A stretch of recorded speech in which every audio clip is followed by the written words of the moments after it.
E essa série, a ideia é que nós venhamos aprender com o Senhor Jesus um modelo de oração.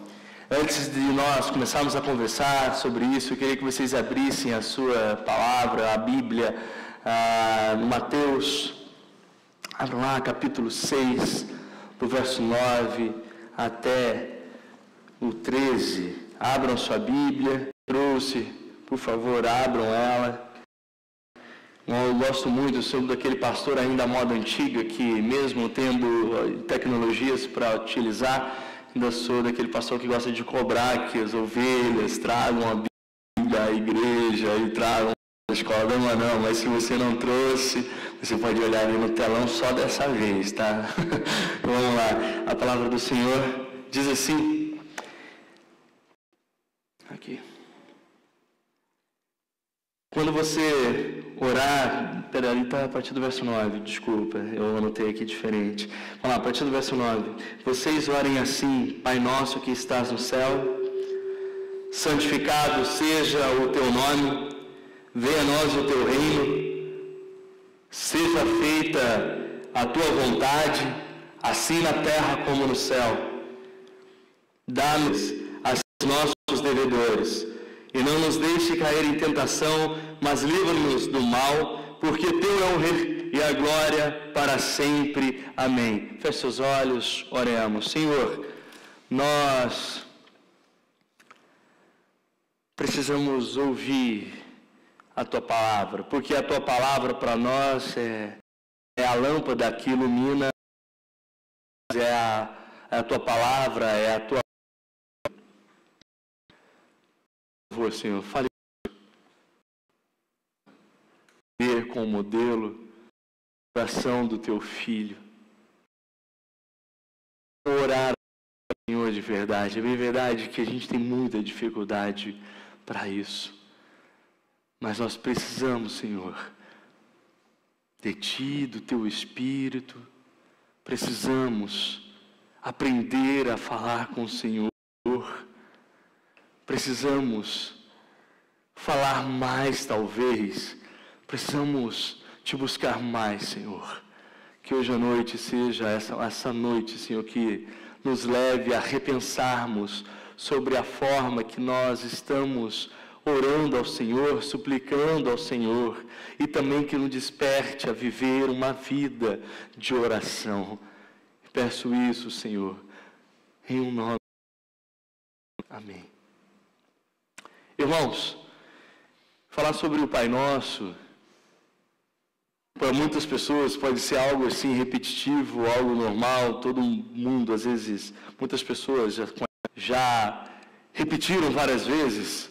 Nossa origem, né, a origem da religião no Brasil, ela é católica, então o catolicismo ensinou isso, na escola, então por sermos um país cristão, o Pai Nosso é uma oração muito comum, muitos de vocês conhecem. Mas às vezes o fato de conhecer não significa que às vezes a gente reflete sobre o significado de cada estrofe, sobre o significado de cada palavra.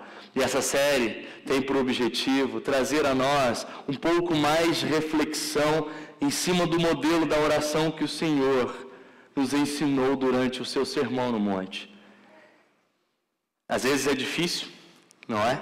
Orar, falar com Deus, é ou não é?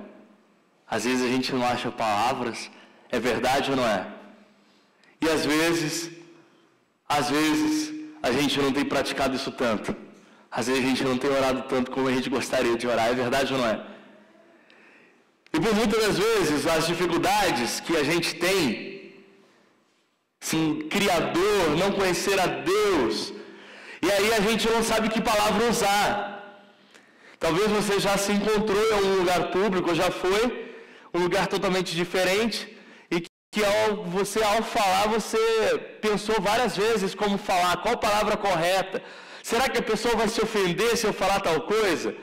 Será que eu posso dizer isso? Será que eu não estarei sendo inconveniente se usar a ou não? Levantem a mão. Um pouquinho só. Muitos não pensaram. Muitos já saem falando. Tudo bem, a gente vai falar sobre esse tipo de pessoas que falam que acham que deve falar. A gente vai falar sobre esse tipo de... Você vai estar inserido nesse contexto. Ou vocês não entenderam a pergunta, então posso até perguntar novamente. Quantos de vocês, muitas vezes, já repensaram como falar em público, qual palavra usar, ou às vezes ficou com medo, até mesmo com Deus?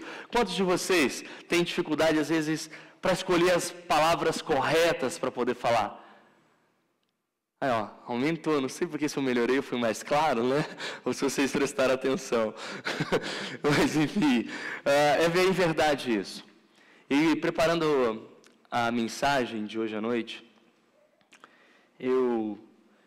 durante a semana, normalmente eu preparo com bem antecedência todos os meus sermões, com mais de uma semana de antecedência, aí eu vou lendo, relendo, estudando. Eu tenho o hábito de preparar a sua maioria na segunda-feira, logo após o culto, por exemplo, amanhã eu já preparo a minha aula ou o meu sermão que eu vou dar. Então, normalmente eu faço isso toda segunda-feira, onde eu tenho tempo para poder estudar mais, aplicar mais, e durante a semana eu gosto de pensar sobre aquilo que eu escrevi, sobre aquilo que eu preparei para poder trazer à igreja, para poder ensinar ou para poder pregar. E durante esse tempo, e essa mensagem eu preparei já com bem antecedência, eu lembrei-me de uma canção que meu pai cantava. Não se preocupe, eu não vou cantar. Eu lembrei de uma canção que meu pai cantava, uma canção que foi composta por Antônio Marcos. Eu sei que ninguém de vocês conhece, mas talvez Nelson Ned, alguns de vocês ouviram. E meu pai nasceu em 1940 e alguma coisa. E na década de 70, quando essa música é composta, ele então entende, é uma música brega, né? Nessa época que a música brega não era brega, numa conotação diferente, né? No Brasil. Essa canção com uma voz de lamento, uma voz de choro. E eu trouxe alguns dos versos dessa canção, que foi conhecida, e eu lembro da minha infância, da minha adolescência, e cantava essa canção. Essa canção diz assim, e começa desse jeito: hoje eu estou tão triste, eu precisava tanto conversar com Deus, falar dos meus problemas, também saber da minha vida e perguntar por que ninguém me respondeu, se a felicidade existe realmente ou se é um sonho meu. Meu Deus, eu não sei rezar, perdoe-me e por favor, perdi o meu tempo aprendendo a amar alguém que meu pai cantava. Ele dizia assim: meu Deus,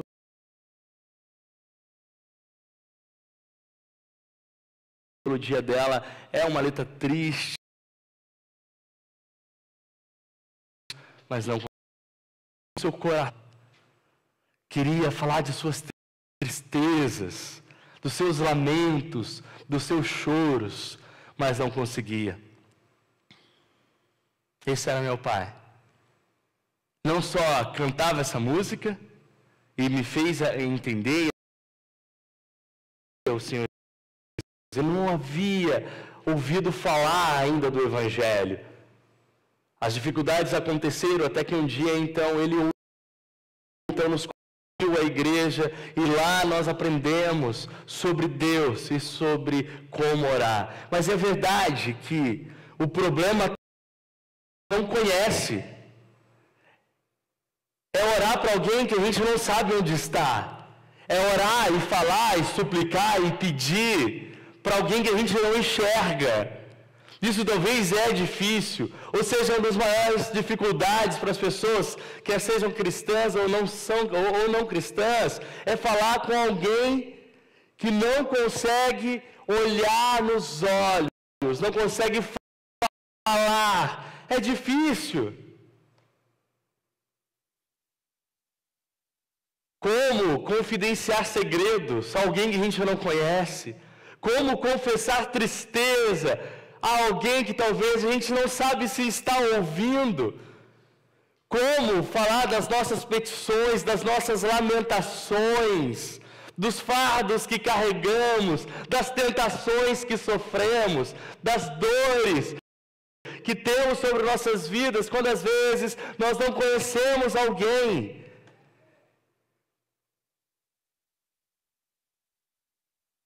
Talvez algumas das outras perguntas que vêm à mente, como eu faço isso? Como eu falo? Como eu conheço? A quem devo dirigir a minha oração ou os meus pedidos? Porque existe essa distância entre o Criador e a criatura. Existe essa distância imensa. A essa distância nós nominamos, e a Bíblia nomina, de pecado. Há uma distância entre o Criador e a criatura, porque o pecado um dia fez parte, ainda faz parte, e fará parte até a volta de Jesus, da vida do ser humano. Um dia o homem preferiu ser igual a Deus. Um dia ouviu a voz errada e preferiu ser igual a Deus. Preferindo ser igual a Deus, desobedecendo ao próprio Criador que havia dito para que ele não comesse da fruto da vida, foi lá e comeu, porque ele poderia então saber de tudo. Um homem descontente com a sua criação resolve então imitar o Criador. E Deus diz: essa árvore certamente morrerás. A morte veio para o mundo, domina o mundo, destrói o mundo. Vimos o que acontecemos na quinta-feira aqui na cidade de Deus e o caos que ocorreu. A destruição, a morte. Não só isso que aconteceu a nós, que é bem próximo. Algumas pessoas porque nós temos o trabalho lá na cidade de Deus e conhecemos algumas dessas pessoas envolvidas com aquela criminalidade. Oramos por aquelas pessoas, evangelizamos aqueles familiares. Mas há uma distância ainda a ser vencida, distância que é só vencida pela própria graça do Senhor, que nos ensina a orar do jeito que deve ser orado, que nos bota a palavra em nossas bocas mudas, que coloca em nosso coração ousadia de não falar como igual ao Criador, mas de nos submetermos a Ele e dirigirmos palavras do nosso coração, sem bendita ousadia nos é dada.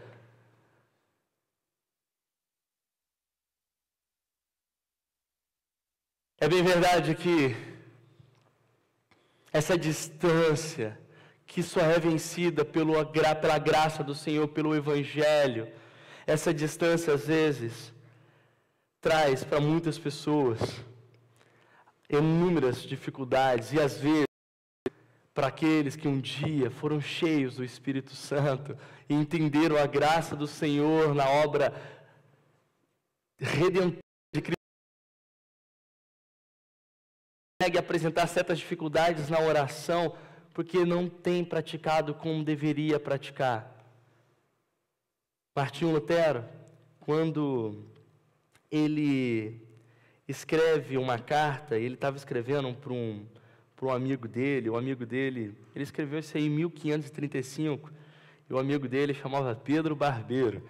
Ele escreve uma carta para ele, e nessa carta o Martinho Lutero falava sobre isso, sobre essa grande dificuldade. Eu quero ler alguns trechos dessa carta, que preciosamente foi recuperada e guardada, e hoje a gente pode ler depois de 500 anos, e diz assim: às vezes, sinto que por causa das ocupações ou pensamentos alheios, fiquei frio, ou perdi a vontade de orar, pois a carne e o diabo estão constantemente dificultando e impedindo a oração.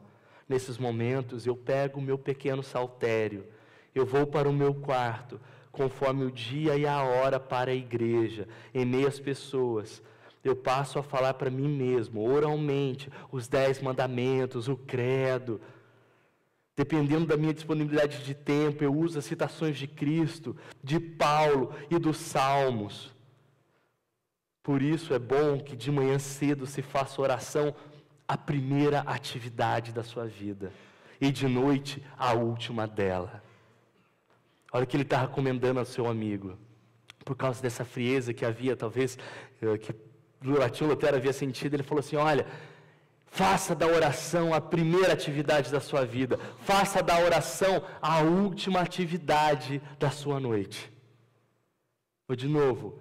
Faça da oração a primeira atividade da sua vida. Faça da oração a última atividade da sua noite. E ele continua dizendo que nós precisamos nos cuidar, que nós não desabituemos da oração certa e, em última análise, julguemos necessárias obras que, na verdade, não são de start, ficando, enfim, relaxados, preguiçosos, frios e cansados em relação à oração. Haja vista que o diabo, a nos assediar, não é preguiçoso, nem negligente, e a nossa carne ainda está por demais viva e disposta para o pecado, inclinando-se contra o espírito de oração.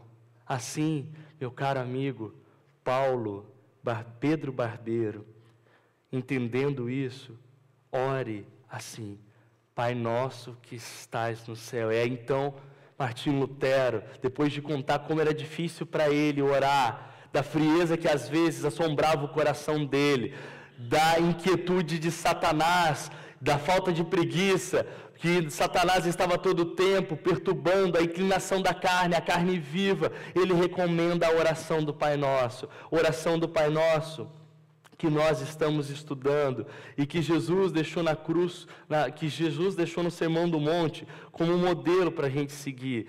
E é interessante que ele começa com essa oração, que depois é chamada de oração do Senhor, com algumas definições, ou talvez com as seguintes frases. Pense o seguinte, antes da gente entrar para essas frases, lembre que Jesus, assim como o Jay falou na semana passada, Jesus ele deu alguns exemplos da gente não orar, umas formas como nós não devemos orar. Não sei se vocês lembram disso. Espero que vocês lembrem, senão não vai ficar bravo. Ele está vendo a gente pela internet nesse momento. Nós temos nosso programa agora ao vivo, ok? Online. Então, várias pessoas também podem acompanhar os nossos cultos. Então, olha só. Semana passada ele falou que nós não devemos orar como os pagões que fazem suas vãs repetições.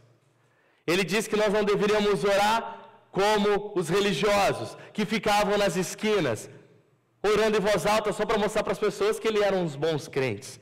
Nós não deveríamos orar assim. Nós deveríamos entrar no nosso quarto, no secreto, dobrar o nosso joelho e falar com Deus.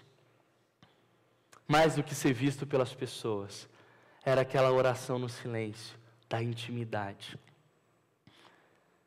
E o Senhor Jesus, ainda nesse cenário do ensinamento do Sermão do Monte, onde ele começa a falar sobre aquelas pessoas que se acham demais, e demais, e demais, até nas orações, ele começa a ensinar alguma coisa simples para nós, porém verdadeira.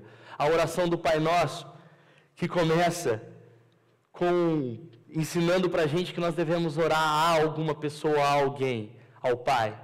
Depois ele passa para 6 petições. No Pai Nosso, temos 6 petições, divididas em 2 blocos. Os 3 primeiros blocos, as 3 primeiras petições, se diz respeito a petições diretas para Deus, sobre a glória dele, sobre ele. E as demais petições eram a respeito de nós e dos outros, como, por exemplo, a nossa provisão, como, por exemplo, o perdão dos nossos pecados, as nossas dívidas, como, por exemplo, o livramento do dia mau, a segurança. E ele termina com uma doxologia, ele termina com adoração, pois teu é o reino, teu é o poder e tu é a glória para todos sempre. Jesus nos ensina a orar de uma forma diferente dos pagãos e de uma forma diferente dos religiosos. Qual é essa forma? Primeiro, vamos lá, leiam ali. Pode passar? Mais uma? Vocês orem assim: Pai nosso que estás no céu. Quando ele diz Pai nosso,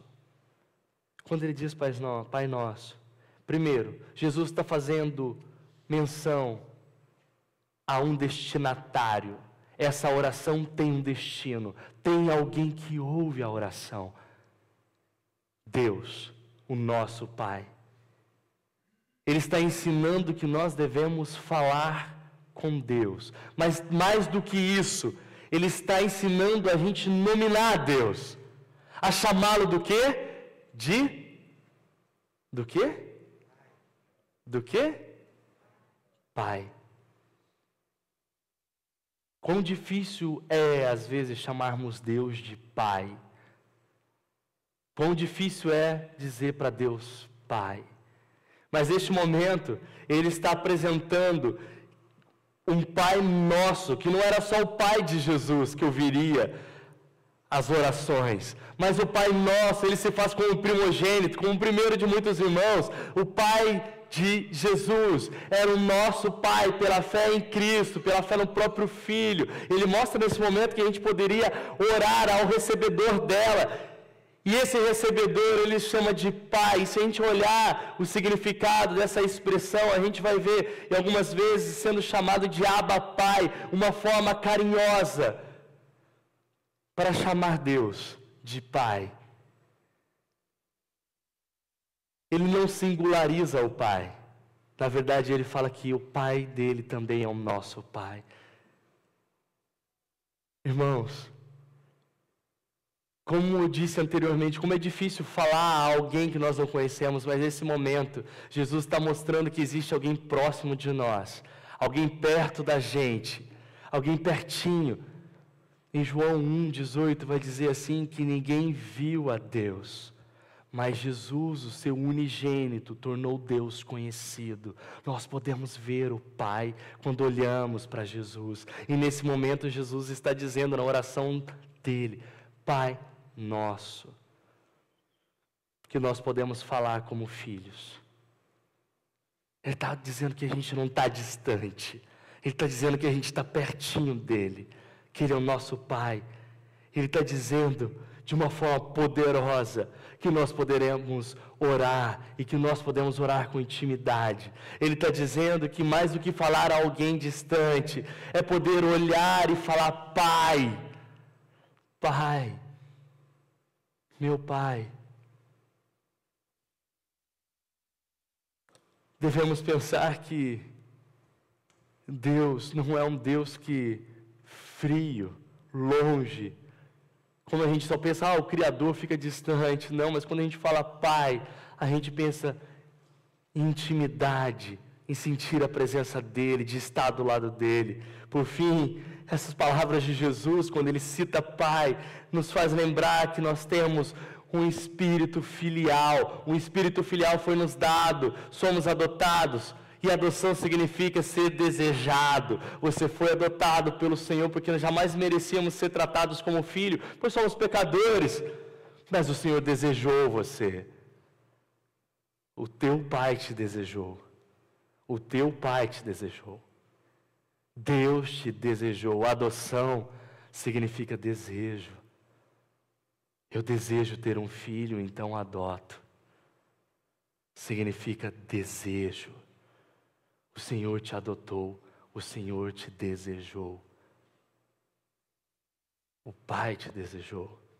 Agora nós somos filhos de Deus, não existe mais essa distância. Pela fé em Cristo Jesus, essa distância ela é rompida. E se torna um caminho agora onde Deus, o meu Pai, ouve os anseios do meu coração e do seu coração. Jesus nos ensina que toda oração verdadeira deve começar com uma devota contemplação e expressar o reconhecimento do nome de Deus e de quem Ele é e as suas benditas perfeições. Nós devemos chegar ao trono da graça, entendendo que quem senta nesse trono não é apenas um rei majestoso, mas também é o nosso Pai. Veja como as Escrituras se ensinam isso. Em 1 João 3, no verso 1, diz, vede quão grande amor nos tem concedido o Pai, para que fôssemos então chamados de seus filhos. Mas agora, ó Senhor, vai dizer Isaías, Tu és o nosso Pai. Tu és o nosso Pai, o Senhor não é distante. Isaías está dizendo, agora Senhor, Tu és o nosso Pai. Tu és o nosso Pai. E nós somos o teu barro, e tu és o nosso oleiro. E todos nós somos obras de suas mãos. Jesus, em João, ele vai dizer assim: eu estou voltando para o meu Pai e Pai de vocês. Eu estou voltando para o meu Pai e Pai de vocês, para o meu Deus e Deus de vocês. Quão poderosas são estas palavras, de saber que quem ouve as nossas orações não é apenas um ser inanimado, mas é o nosso Pai, que quem ouve as nossas súplicas, que quem está ouvindo o seu choro durante as madrugadas, que conhece os seus lamentos durante os seus dias, não é ninguém mais do que o seu Pai. O seu Pai. Neste ponto, podemos dizer que o Senhor requer de nós confiança e intimidade, de ter as nossas esperanças sinceras, de saber que temos um Pai que nos ouve, de termos uma santa ousadia e de derramar as nossas almas, de aparecermos para Ele completamente como nós somos, de arrancar nossas máscaras, nossas vestes, porque Ele é o nosso Pai. Isso apenas no Pai Nosso. Está vendo quando você expressa essa oração Pai Nosso, quer dizer muito mais do que você apenas repete Pai Nosso. É muito mais profundo você dirigir a Deus e chamá-lo de Pai. É muito mais profundo. Muitas pessoas têm dificuldade de falar com seus pais e às vezes levam essa relação para Deus. Mas agora Jesus está apresentando um modelo diferente de paternidade, que é conhecido dentro da igreja, que é conhecido quando nós amamos as pessoas e apontamos para o Pai que nos ama. Pois é impossível amar a Deus sem amar os irmãos, é impossível amar o próximo se nós não amamos a Deus. Então nós mostramos às pessoas que existe um Pai. Talvez você tenha dificuldade com o seu pai, talvez você teve dificuldade, talvez você tenha dificuldade de chamar Deus de Pai. Mas eu quero desafiá-lo e veja o que acontece no seu coração, a dirigir-se ao Criador de uma forma mais íntima e confiante e chamá-lo de Pai. Se você puder no seu dia a dia, em vez de talvez chamá-lo de, ó excelsos, que estás assentado no trono, amém, isso é lindo, é maravilhoso, temos que declarar isso mesmo, mas eu quero desafiar vocês a desenvolverem orações mais íntimas com o seu coração e usar a mesma palavra que Jesus orou, Pai, com confiança e intimidade. O Senhor continua dizendo, depois que Ele mostra para a gente a quem nós devemos dirigir nossas súplicas, as nossas orações, Ele fala assim, Pai nosso que estás no céu, que bendito equilíbrio há nessas palavras, que bendito equilíbrio há nessas palavras. Às vezes, por causa talvez hoje, da nossa perda de valor moral nas famílias, às vezes tratamos os nossos pais que jeito? O cara ali. Perdemos a reverência. Mentira? Estou falando mentira? Às vezes perdemos a reverência. Os valores morais hoje com relação à família se perderam e a cada vez se afundam a mais e mais e mais. Esse é o conceito moderno de se tratar o pai sem reverência alguma. Sem reverência alguma. E nós pais não somos chamados para sermos, minha esposa diz isso e repete isso para mim todas as vezes, que nós pais nós não somos chamados para sermos só amigos dos filhos. Porque nossos filhos não têm que olhar só como amigos dele, mas têm que nos olhar como pais. E às vezes os pais só tratam os filhos como meros amigos, meros parceiros da vida. Mas há algo mais profundo do que isso, chama-se paternidade. A criança cresce, então, com um valor errado sobre o significado da palavra pai. Mas nesse momento Jesus, ele traz um equilíbrio bendito, quando ele nomina o ouvinte das nossas orações de Pai, ele diz que estás no céu. E quando ele diz que ele estás no céu, ele está querendo nos ensinar que além da intimidade, além da confiança, é necessário reverência. É necessário reverência. Porque o fato de ele estar no céu não significa que ele está distante porque ele é o nosso Pai, mas significa que ele é o Senhor. Que ele é Rei, majestoso, e a terra está sobre as plantas de seus pés. Quando Jesus disse, Pai nosso que estás no céu, ele traz um profundo equilíbrio às palavras que devemos dirigir e aos comportamentos que devemos ter no nosso dia a dia, de termos intimidade, confiança e reverência. Porque um sem o outro, se eu falo só Pai e esqueço que ele está no céu, que ele é Rei que reina, eu posso simplesmente transformar isso numa familiaridade vulgar, como a família pós-moderna hoje, que perdeu seus valores, faz. Por outro lado, se eu só penso que ele está no céu, eu posso me tornar frio. E o medo vai dominar a minha vida, porque relacionarei com Deus distante. Mas não. Nosso Senhor, nas suas benditas palavras, traz um perfeito equilíbrio para as nossas almas, pois a primeira sem a segunda, a primeira palavra, Pai Nosso, sem a segunda que estás no céu, só provoca novamente um desrespeito, ou talvez uma intimidade banal. A gente banaliza isso. E a segunda frase, que estás no céu, sem a primeira, Pai Nosso, pode trazer uma frieza religiosa em nossos corações e produzirá nada mais, nada menos do que medo. E o Senhor nos ensina a combinar essas palavras, e combinando essas palavras preservam as nossas almas, elas mantêm as nossas almas cheias, porque nós podemos contemplar a sua graça, a graça de seu ser, assim como o seu incrível poder, entender a primeira palavra, Pai Nosso, e a segunda que estás no céu, faz a gente contemplar o seu amor insondável, e também a sua elevação imensurável, entender a primeira frase, e a segunda, esse equilíbrio perfeito, faz a gente ter um relacionamento pessoal, porém com um Deus eterno, majestoso, e um Rei imortal. Benditas são essas palavras e esse equilíbrio que Ele quer que nós cristãos venhamos ter. Benditas são essas palavras. Pai Nosso que estais no céu. Que Jesus quer ensinar para nós é que a gente precisa falar com Deus, tratá-lo como Pai, de novo, com intimidade.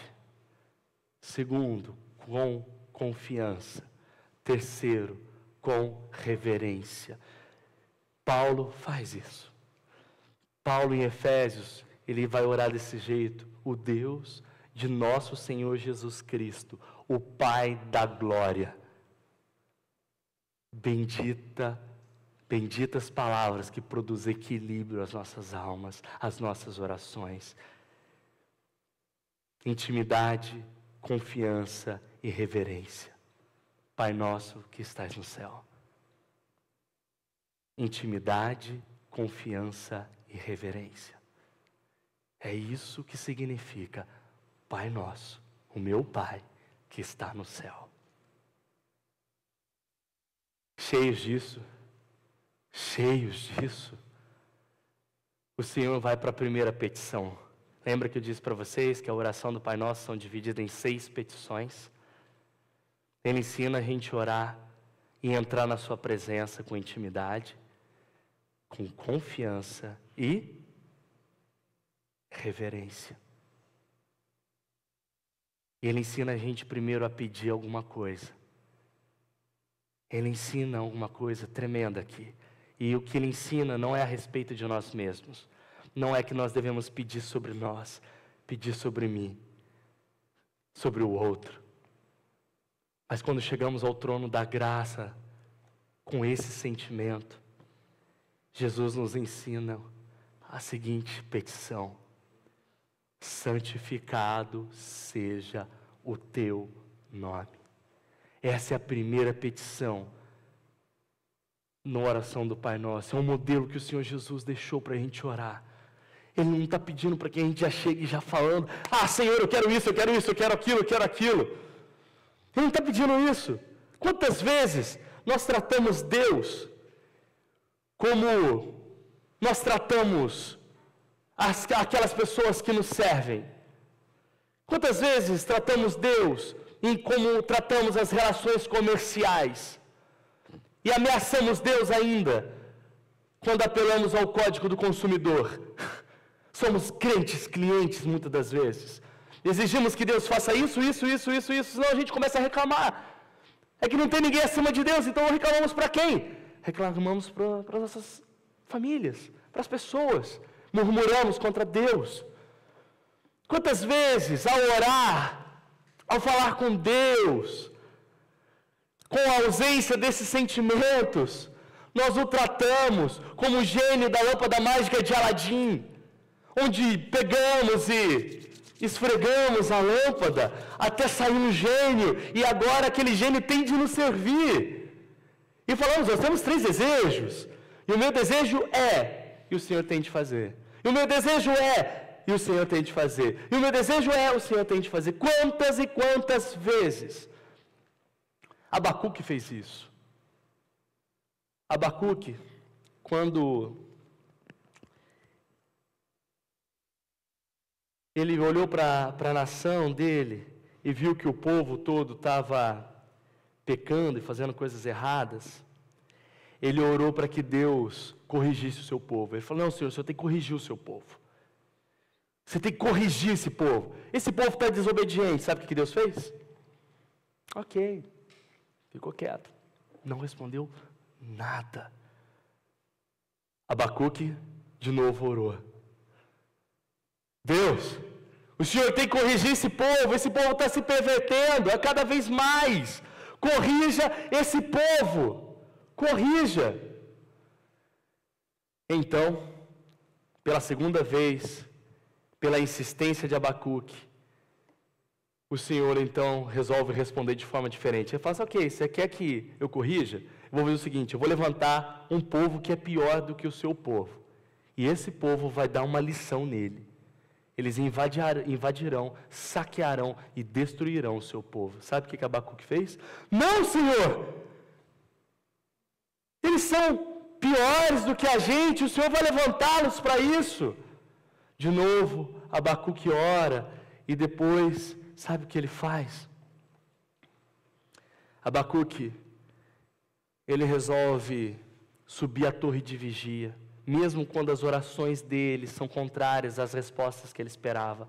Ele sobe a torre de vigia e espera no Senhor. E lá na torre de vigia, ele escreve uma das mais lindas canções e orações que existem nas Escrituras. Ainda que a figueira não floresça, ainda que não haja vide no seu campo, eu ainda te louvarei, eu ainda te amarei. Abacuque aprendeu que ele não deveria militar e tratar Deus como um gênio que deveria apenas responder os intentos do coração dele naquele momento, mas Abacuque aprende a descansar em Deus. E sabe quando Abacuque descansa, sabe o que acontece? Vocês sabem o que acontece? Em Abacuque 2 diz o seguinte: quando ele descansa, o Senhor responde. Muitas das vezes, a nossa oração está no silêncio, o segredo dela. Sabe onde está o segredo da oração? É aprender a ouvir. É aprender a ouvir. E lá ele ouve o Senhor. Nessa primeira petição, quando às vezes nós dirigimos ao Senhor de forma errada, aqui Jesus está dizendo: não, se dirija a Deus de forma correta. Santificado seja o teu nome. O que ele quer dizer com isso? Ele está dizendo que nós temos uma incapacidade, uma indisposição dentro do nosso coração de honrar a Deus como é devido, que nós não conseguimos, então nós precisamos pedir a Ele que nos dê graça, e para inclinar o nosso coração, então, para conhecê-lo, para confessá-lo, para altamente estimá-lo, para glorificá-lo em nossos pensamentos, para glorificá-lo em nossas palavras, para glorificá-lo em nossas ações, para que Ele impeça e remova o ceticismo que nos assombra todos os dias com a falta de fé, para que tudo que há de profanação em nosso coração a respeito do santo e incrível nome dele, Ele remova. Oramos, santificado seja o nome de Deus, para que o nome de Deus seja santo, seja glorificado em tudo aquilo que nós, os seus filhos, venhamos a fazer. E essa oração, talvez um pouco diferente das orações que a gente tem orado, né? Talvez bem diferente. Irmãos, eu falo para vocês que ler e preparar e estudar isso daqui fez eu rever várias coisas que há tempo eu não revia. Eu espero que isso também mexa com vocês. A forma como você lida com o Pai. Ele está dizendo ainda mais que o nosso dever primário na oração é desprezar a nós mesmos e dar a Deus o digno lugar em nossos pensamentos, é colocar em primeiro lugar. Não podemos orar corretamente, a menos que a glória de Deus seja dominante em nossas vidas. Não podemos orar de forma correta e nem dirigir ao Pai, se a glória de Deus não estiver sido colocada em primeiro lugar na nossa vida. Às vezes oramos e oramos mal, porque nós não oramos querendo que o nome dele seja glorificado. Por isso Jesus está dizendo: Pai, santifica o seu nome, Pai. Que o seu nome seja conhecido, que o seu nome seja honrado, que o seu nome seja glorificado. Que o seu nome seja conhecido, que o seu nome seja honrado, que o seu nome seja glorificado. E isso significa: santifica o teu nome. Diferente daqueles que procuram que o nome seja respeitado. Muitas vezes as pessoas oram para que o nome dele seja respeitado. O Senhor está nos ensinando a ensinar de forma diferente. Diferente daqueles que querem que o seu nome seja lembrado. Mas nós queremos que o nome do Senhor seja cantado por nossos filhos. Nós queremos que os nossos filhos aprendam a cantar ao Pai. Que cantem, que se santifiquem, que glorifiquem desde criança. Diferente daqueles que querem que o seu nome seja famoso. O Senhor Jesus está nos ensinando que devemos orar ao Pai, desejando que o nome dele seja conhecido mais do que o nosso nome, mais do que a nossa família, mais do que nossas histórias. O Senhor está dizendo que o nome dele é que deve perpetuar de geração a geração, pois ele é imortal. Nós somos seres finitos, passageiros, mortais. O nome dele ecoa por todo o universo. Santifica o seu nome, Pai. Diferente dos construtores da Torre de Babel. Vocês lembram quando eles começaram a construir? Vamos fazer uma torre, e essa torre chegará até os céus. Ela tocará os céus, e então o nosso nome será famoso. Esse era o desejo do coração dos construtores da Torre de Babel. E o Senhor está dizendo para a gente não ser como construtores de torres de Babel. O Senhor está nos ensinando: santificado seja o teu nome, deve ser a nossa oração. Diferente de um rei ou dos reis que passaram, que queriam que o seu reino durasse para todo sempre, mas é o reino de Deus que dura de eternidade para eternidade. Nabucodonosor, um rei da Babilônia, diz assim: olha só o desejo dele, totalmente antagônico e às vezes similares aos nossos desejos. Ele diz assim: não é esta a grande Babilônia que eu edifiquei para a casa real, com a força do meu poder, para a glória da minha magnificência? Qual foi o resultado de Nabucodonosor? Qual foi o resultado da Babilônia? Bem diferente daquilo que os cantores de reggae cantam. Era muito mais real, muito mais profundo e muito mais aterrorizante. Para quem não está familiarizado com reggae, eles falam fogo na Babilônia, né? Quem gosta de reggae aí deve saber disso, ok? É muito mais pavoroso do que isso. Mas o Senhor quer que a gente ore semelhante a Jesus, dizendo assim, e é engraçado, olha só que interessante, não é engraçado, porém interessante e com um modelo a nós. E eu quero terminar aqui. Jesus, quando estava perturbado por sua angústia, próximo à morte, ele ora assim: agora meu coração está perturbado, o que eu direi? Pai, salva-me desta hora? Não. Eu vim exatamente para isto, para esta hora. Qual a oração que ele faz logo em seguida? Pai, glorifica o teu nome. Antes da morte dele, ele orou: Pai, glorifica o teu nome. Então, veio uma voz do céu e disse: eu já o glorifiquei e glorificarei novamente. Esse é o modelo da oração que Jesus nos falou e praticou. Diferente de todos nós devemos ser, porém semelhantes a Jesus. Santificado seja o teu nome.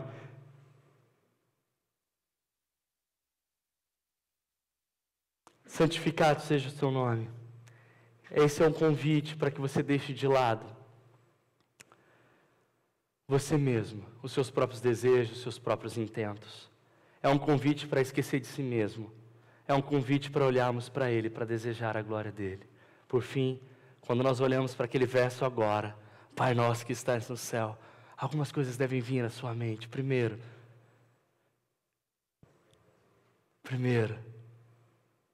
intimidade.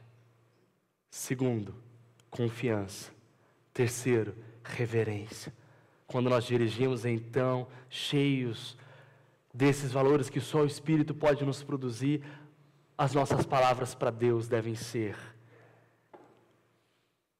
As nossas palavras para Deus devem ser palavras de petição, para que o nome dEle seja glorificado. Isso significa que nós podemos ser segundo em tudo. Isso significa que em tudo o Pai tem de ser conhecido. E por fim, que honremos e glorifiquemos o Pai acima de tudo. Se coloquem de pé.